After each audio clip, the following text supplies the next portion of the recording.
কাকিমা আজ কি শেখাবেন? আজকে ব্লাউজ কাটিং শেখাই। ঠিক আছে, শেখান কেমন করে? ব্লাউজের লম্বা যতটা মানে পিঠের কোমর অবধি যতটা লম্বা নিতে হবে তার থেকে 2 ইঞ্চ বেশি নিতে হবে। যেমন মনে কর 14 ইঞ্চ আমার ব্লাউজের লম্বায় লাগবে, তো প্লাস 2 ইঞ্চ বেশি নিতে হবে। তাহলে কত হলো? 2 ইঞ্চ না, 1 ইঞ্চ। আচ্ছা, বলেছি 1 ইঞ্চ বেশি নিতে হবে। তাহলে কত হলো? 15 ইঞ্চ। তো আমি মাপবো 15 ইঞ্চ এখানে, ঠিক আছে? আর কাঁধের জন্য নেব আমরা 5.5 কাঁধের জন্য। আচ্ছা, যেখান থেকে গলা কাটিং করব। এবার এখানেও নেব 5.5, আর স্বাস্থ্য অনুসারে বগলের গলায় দেব। তো মনে করো আমরা 36 বুকের মাপে নেব, ঠিক?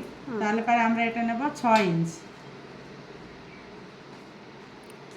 মানে এটা বগল?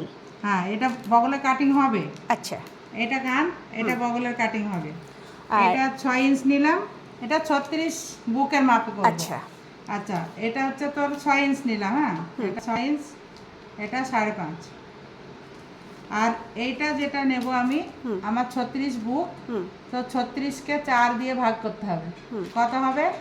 4 দিয়ে ভাগ করলে 9 ইঞ্চ হবে। তাহলে এইখান থেকে আমি কত নেব? 9 ইঞ্চ। 9 inch, 9 inch. হ্যাঁ, আর 2 ইঞ্চ এক্সট্রা নেব, যেটা মার্জিন রাখতে হবে আমাদের। এটা কি গেল?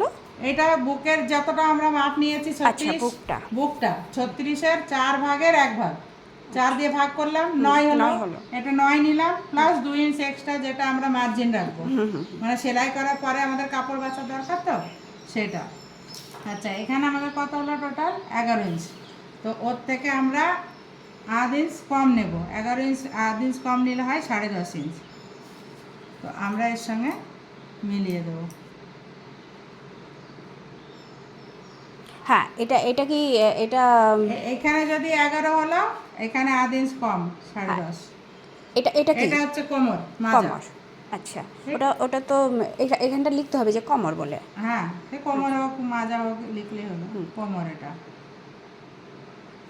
এটা বুক।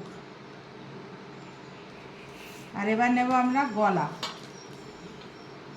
গলার জন্যে 2.5 ইঞ্চ এখানে নেব। তুমি লম্বা যতটুকু পরো, যে যা পরে ততটুকু লম্বা নেবে। 10 ইঞ্চ এখানে, 2.5 ইঞ্চ। এই 2.5 আর এইখানটা দিয়ে মিলিয়ে দাও।